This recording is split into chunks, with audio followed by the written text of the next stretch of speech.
अस्सलाम वालेकुम, मैं हूँ आपकी मेज़बान एनी बाज और आप देख रहे हैं प्रोग्राम न्यूज़ एट 11। अपने तमाम देखने वालों को खुशामदीद कहेंगे। आज के तो हमारे हॉट इश्यूज हैं जिस पर हम करेंगे डिस्कस आपसे। सबसे पहले काजी फायज ईसा के खिलाफ लंदन में मुजाहरा करने वालों के खिलाफ कार्रवाई और इनके पासपोर्ट ब्लॉक करने का फैसला किया है। इसके बाद बात करेंगे बिलावल भुट्टो, इरफान सदीकी, उमर अयूब और शिबली फराज जुडिशल कमीशन के मेंबरान मुकर्रर हो गए। इस पर भी तफसील जानेंगे। जस्टिस मंसूर अली शाह को अल्टरनेट डिस्प्यूट रेजोल्यूशन कमेटी का हेड मुकर्रर कर दिया है। और इसके बाद बात होगी आखिर में महंगाई के हवाले से। और यहाँ पर हमारे साथ पैनल पे मौजूद हैं फजल हुसैन अवान साहब जो कि कॉलमिस्ट और एनालिस्ट। अच्छा फजल साहब, मुझे ये बताइएगा कि बरतानी हुकूमत ने ऐसी गैर कानूनी हरकत पर क्या एक्शन किया, क्या कहेंगे आप? बरतानवी हुकूमत ने कोई एक्शन नहीं लिया। इसका ये मतलब है कि बरतानवी हुकूमत इसको कोई गैर कानूनी इकदाम नहीं समझती।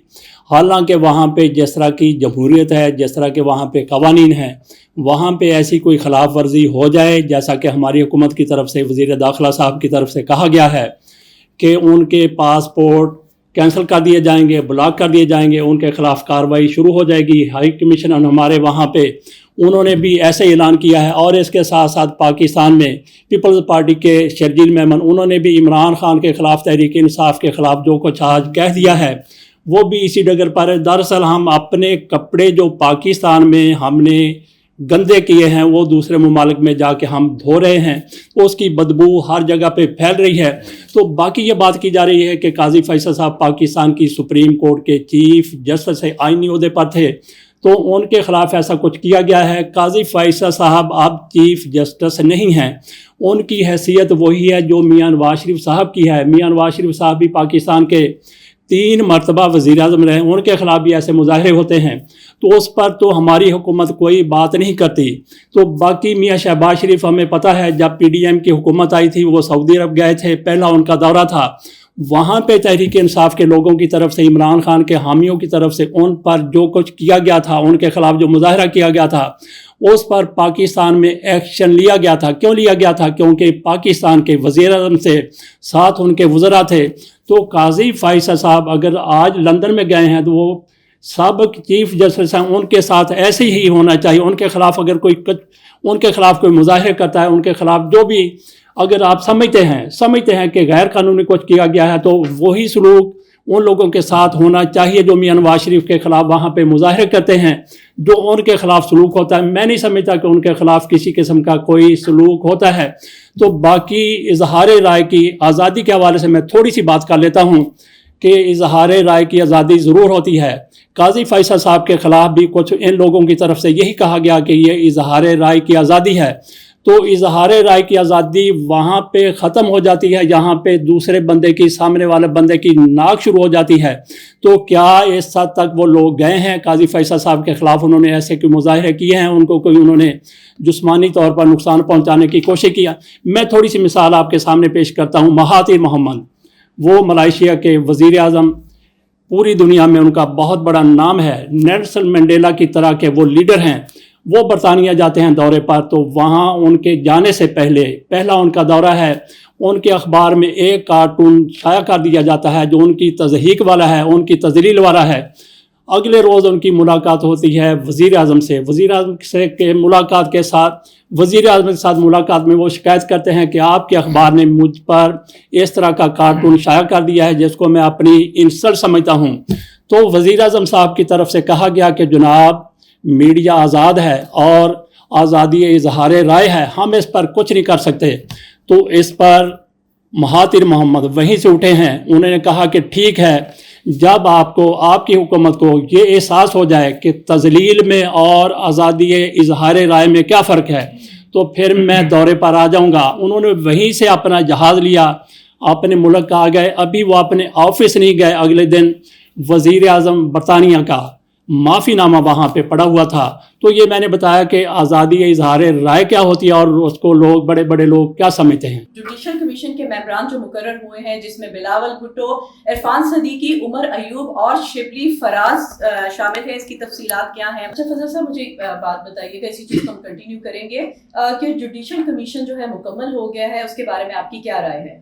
जी क्या कहने जी, जुडिशल कमीशन मुकम्मल हो गया है। जिन 4 लोगों के आपने नाम बताए हैं, تو जिस तरह से नेक नीयति के साथ 26वीं आईनी तरमीम की गई थी, इसी नेक नीयति के साथ ये कमीशन बनाया गया है। 13 रुकनी ये कमीशन है, जिसमें सियासतदान 4 हैं और इनका काम क्या है, और जज इसमें 5 हैं, दीगर भी वज़ीर कानून इनमें शामिल होगा, एक अटार्नी जनरल शामिल होगा और एक अक़लियती नुमाइंदा होगा या फिर कोई खातून होगी। तो ये मिला के बन गए 13 में से जिस तरफ अक्सरियत जाएगी वहीं पे जज साहिबान तकर्रर हो जाएंगे, मुकर्रर हो जाएंगे।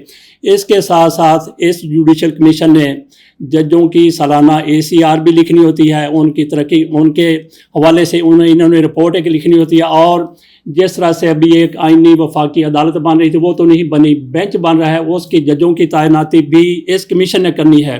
सारे के सारे काम कानूनी हैं, लेकिन 4 बंदे जो इसमें शामिल किए गए हैं बड़े बड़े लीडर हैं, चारों के चारों। बिलावल भुट्टो जरदारी कितना बड़ा लीडर, और उसके साथ साथ मियां नवाज शरीफ साहब के तकरीर नवीस, इरफान सिद्दीकी साहब, और फिर कौमी असम्बली में अपोजिशन लीडर, पार्लिमानी लीडर उमर अयूब, और फिर शिबली फराज वही ओहदा उनका सेनेट में है। कितने बड़े लीडर हैं, लेकिन कानून के हवाले से वकालत की बात की जाए तो चारों को अल्फ बे का भी नहीं पता। और इन लोगों की तरफ से जजों की ACR लिखनी है, जजों की तकर्री करनी है, और इन्होंने आइनी जो बेंच बन रहा है उसके जजों का भी तकर्रर करना है। इन 4 बंदों का आप अंदाज़ा कर लें कि ये कानून के हवाले से फ़ैसले करेंगे तो कैसे फ़ैसले करेंगे। तो बाकी अगली बात मैं ये भी करता हूँ कि 4 लोग ये हो गए, इनके साथ 8 बंदे ये हो गए कि जो जजों के अलावा हैं, बाकी 5 सीनियर मोस्ट जज हैं जो इसी का हिस्सा हैं। तो 26वीं आईनी तरमीम क्यों की गई थी? अदलिया को काबू करने के लिए, अदलिया के गिर शिकंजा कसने के लिए ये सारा कुछ किया गया था। तो उस वक्त काजी फैसल साहब लीड कर रहे थे और उनके इमाम पर, उनकी शह पर ये सारी तरमीम की गई है, और उन्होंने रास्ता हमवार कर दिया था ये तरमीम करने के लिए, और जजों की तैनाती इनके हवाले करने के लिए, पार्लिमान के हवाले करने के लिए, या इन लोगों के हवाले करने के लिए जिनको कानून का कख पता नहीं है। एक वकील आपके पास बैरिस्टर हैं, कितने बड़े बड़े कानूनदान हैं, जो जज बैठे हुए हैं, वकला हैं, लेकिन इन 4 में से जिनकी बात की आपने, अपोजिशन के हैं, हुकूमत के हैं, ये कानून के बारे में नहीं कुछ जानते, लेकिन कानून के हवाले से जिन लोगों का इन्होंने तकर्रर करना है, माहिरीन का तकर्रर करना है, ये इनके हाथ में होगा। तो अगली बात मैं ये भी चलते चलते आपके सामने करता जाऊं कि पहले ये नज़र आ रहा था कि अक्सरियती बुनियाद पर फैसले होंगे, और काजी फैसल साहब जिस तरह से एक किस्म का माहौल बना के चले गए थे, उसी को हुकूमत मेरा ख्याल है कि अब भी लेके आगे चल रही है।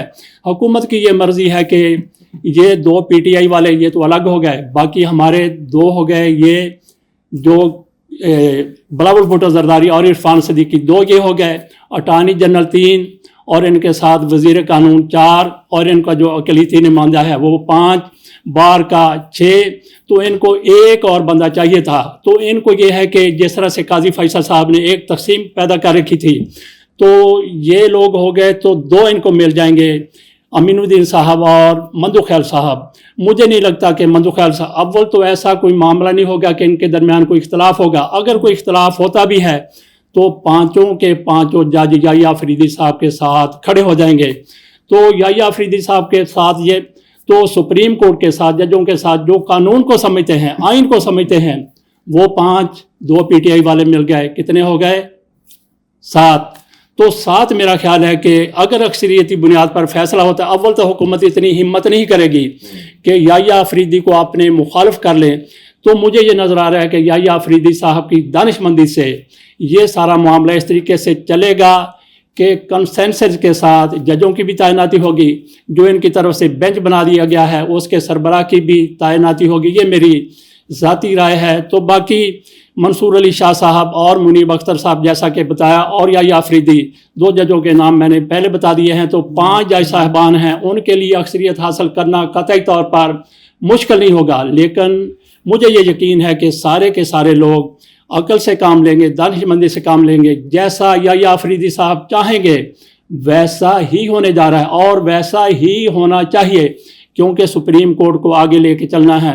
याह्या अफरीदी साहब ने पहले, हमने बहुत देख लिया किस तरह से जजों में तकसीम हो गई। तो अगर ऐसी इनकी कोई नीयत है تو اس کو میں کہتا ہوں کہ اس پر یہ نظر ثانی کر لیں اور سپریم کورٹ کو متحد رہنے دیں۔ اچھا فضل صاحب، مجھے یہ بتائیے گا کہ آپ کیا سمجھتے ہیں جسٹس منصور علی شاہ کو آلٹرنیٹ ڈسپیوٹ ریزولیشن کمیٹی کا ہیڈ مقرر کر دیا گیا ہے، کیا اتفاق رائے سے تقرریاں ہوں گی؟ ہاں، مجھے اس کے اوپر میں وہ پوری بات اپنی کر چکا ہوں، اس کے اوپر میں نے اپنا تجزیہ دے دیا تھا کہ مجھے لگ رہا ہے کہ حکومت کی طرف سے جس طرح سے معاملات کو بگاڑنے کی طرف یہ لے جا رہے تھے، بلکہ تو آئینی ترمیم 26ویں آئینی ترمیم یہ سارے کا سارا بگاڑ کی طرف لے جانے والا معاملہ تھا، اور یہ سوچا سمجھا تھا کہ اس سے ادارے کتنے مضبوط ہوئے ہیں، سارے ادارے جیسے مقننہ ہے، عدلیہ ہے، انتظامیہ، 3 ستون گنے جاتے ہیں کسی ریاست کے، تو آئینی ترمیم کے بعد کیا ان میں بہت زیادہ ربط ضبط بڑھ گیا ہے یا کمزور ہوا ہے، اور اس کے ساتھ ساتھ کیا سارے کے سارے ادارے کمزور ہوئے ہیں یا طاقتور ہوئے، اور انفرادی طور پر اپنے طور پر کیا ہر ادارہ کمزور ہوا یا طاقتور ہے۔ سپریم کورٹ کو، عدلیہ کو ناکام کرنے کی، کمزور کرنے کی پوری کوشش کی گئی ہے، اس میں حکومت کے ساتھ کامیاب ہوئی ہے، اور اس میں قاضی فائز عیسیٰ صاحب نے اپنا پورا کردار ادا کیا ہے۔ تو یہ تو شکر کرنا چاہیے کہ یحییٰ آفریدی صاحب آ گئے، اگر منصور علی شاہ صاحب آ جاتے وہ بھی عدلیہ کو اسی طریقے سے لے کے آگے چلتے۔ منصور علی شاہ صاحب پہلے بھی اس کمیٹی کے ہیڈ تھے، لیکن قاضی فیصل صاحب کی طرف سے جب ان کی طرف سے ایسے فیصلے آنے لگے جو قاضی فیصل صاحب کو اچھے نہیں لگ رہے تھے، تو پھر انہوں نے منیب اختر نے ان کے سٹاف کو واپس لیا اور ان سے کمیٹی کی چیئرمین شپ سربراہی بھی چھین لی۔ تو یحییٰ آفریدی صاحب کو چیف جسٹس پاکستان بنا دیا گیا۔ اگر وہ نہ بنتے، جیسا کہ ان کا کہا جاتا ہے کہ مبینہ طور پر منصوبہ تھا کہ یحییٰ آفریدی کو بنا دیں گے، وہ کہیں گے کہ نہیں میں نہیں، اس کا حق بنتا ہے منصور علی شاہ کا، تو پھر وہ بھی نہیں رہیں گے، وہ بھی تو ہم نے بنائے نہیں ہیں، تو امین الدین صاحب کی باری آ جائے گی، جن کا اب یہ کہتے ہیں کہ ہم نے ان کو آئینی بینچ کا سربراہ بنانا ہے۔ تو بہرحال آلٹرنیٹ کمیٹی کے وہ سربراہ بن گئے ہیں۔ اس کی بہت زیادہ اہمیت ہے، گو کہ وہ چیف جسٹس نہیں بن سکے منصور علی شاہ صاحب، لیکن یہ منصب ان کے لیے ہی مناسب تھا۔ تو ہم نے یہ دیکھا کہ ریکوڈیک کا معاملہ ہمارے سامنے آیا، عدلیہ کے سامنے گیا، لیکن عدلیہ کے سامنے پہلے تھا، وہاں پہ کوئی درست فیصلے نہیں ہو سکے، تو وہ ریکوڈیک والے وہ جو پارٹیاں تھیں معاملہ لے گئے عالمی عدالت میں، وہاں پہ پاکستان کو $6 ارب 6 بلین ڈالر، بہت بڑی رقم ہے یہ۔ آج ہمارے ریزرو جو ہیں وہ 11 ارب ہیں، آپ اندازہ کر لیں کہ 6 ارب روپے ہمیں جرمانہ ہو گیا۔ تو اس لیے یہ کمیٹی بنائی گئی تھی، اس کے لیے کہ اسی لیول کی کمیٹی ہو جس طرح سے عالمی عدالت کے فیصلے ہوتے ہیں، تو یہ تصفیہ کرنے والی کمیٹی ایسے معاملات سب سے پہلے اس کے سامنے آئیں، اور وہ پارٹیاں جن کو $6 ارب ملنا تھا، ایسی پارٹیاں ان کا بھی ان کے اوپر اعتبار ہونا ضروری ہے۔ تو قاضی تو ان کو منصور علی شاہ صاحب کو اس لیے بنایا گیا تھا کہ ان کے اوپر بہت زیادہ لوگوں کا اعتماد ہے، آج پھر ان کو بحال کر دیا گیا ہے۔ قاضی فیصل صاحب ان کو ایک سائڈ پہ کر گئے تھے، تو ایک تو منصور علی شاہ صاحب کی بحالی ہو گئی ہے، تو جو بھی پاکستان میں ڈسپیوٹ ہوگا ایسا جس میں بیرونی ممالک کی کمپنیاں ہیں، ان کو کوئی مسئلہ ہوگا، عالمی عدالت جانے کی بجائے یہاں پہ آ جائیں گے، تو اس کے دوسرے ممبران بنائے گئے ہیں، ایک تو جسٹس شاہد وحید صاحب ہیں اور ان کے ساتھ ہیں عائشہ ملک صاحبہ۔ تو اس سے آپ یہ بھی اندازہ کر سکتے ہیں کہ جس طرح سے عدلیہ کو آپس میں لڑانے کی ان کی طرف سے کوشش کی جا رہی تھی، اور قاضی فیصل صاحب اس کے مدار المہام تھے، تو یحییٰ آفریدی صاحب کی طرف سے ان لوگوں کو جو پہلے عدلیہ کو متنازع کر رہے تھے، ان کے اپنے ساتھی، ان کو بھی انہوں نے پیچھے رکھا، اور جو لوگ میرٹ پر آ رہے ہیں تو یحییٰ آفریدی صاحب ان کو آگے لا رہے ہیں۔ مہنگائی کے حوالے سے بات کریں گے کہ مہنگائی 44 ماہ کی کم ترین سطح پر آ گئی ہے، اور FBR محاصل میں 25.5% اضافہ ہوا۔ فضل صاحب آپ کا کیا موقف ہے اس کے بارے میں؟ اور جیسے سننے میں یہ بھی آ رہا ہے کہ پیٹرول کی قیمت میں 5 روپے اور ڈیزل کی قیمت میں بھی کمی متوقع ہے، تو کیا کہیں گے آپ؟ جی بالکل، آپ نے نیا سوال کر دیا۔ مہنگائی کے حوالے سے علوی صاحب بات کر رہے تھے، تو اس پر بھی میں بات کرتا ہوں کہ پیٹرول کی قیمتیں جیسا آپ نے کہا کہ کم ہو رہی ہیں، تو تھوڑا میں پیچھے لے جاتا ہوں، مہنگائی پر ہی بات کروں گا۔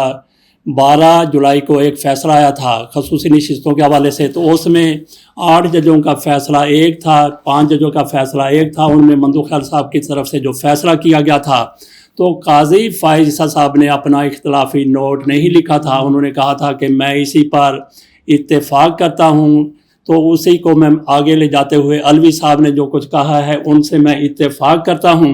लेकिन काजी फैसल साहब ने जाते हुए जब उनको नज़र आया कि मंसूर अली शाह को चीफ जस्टिस बना रहे हैं, तो फिर उन्होंने अपना ऐसा इख्तलाफी नोट लिख दिया। वो उस कमेटी के सामने गया तो शायद उन्होंने कंसिडर किया या नहीं किया।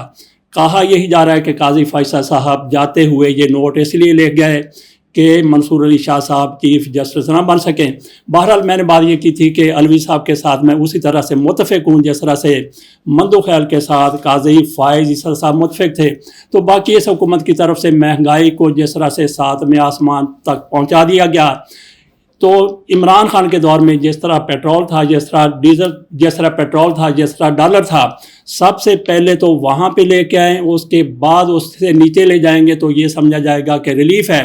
तो बस की एक बाकी इस हुकूमत की तरफ से ऊपर महंगाई को ले जा के कम करके कहा जा रहा है कि हमने महंगाई इतनी कम कर दी है, लेकिन इसके बावजूद भी इनकी तरफ से गलत आदाद व शुमार दिए जाते हैं। आज से 2 साल पहले रोटी कितने की थी, आज कितने की है, नान कितने का था, आज कितने का है। तो कल ही हमने देखा कि 50 रुपये इजाफा किया गया है घी की कीमत में। तो क्या ये कमी के इशारे हैं या फिर ये मज़ीद महंगाई की तरफ हमें ये हुकूमत ले जा रही है और हमारे सामने फिर गलत आदाद व शुमार रखे जा रहे हैं।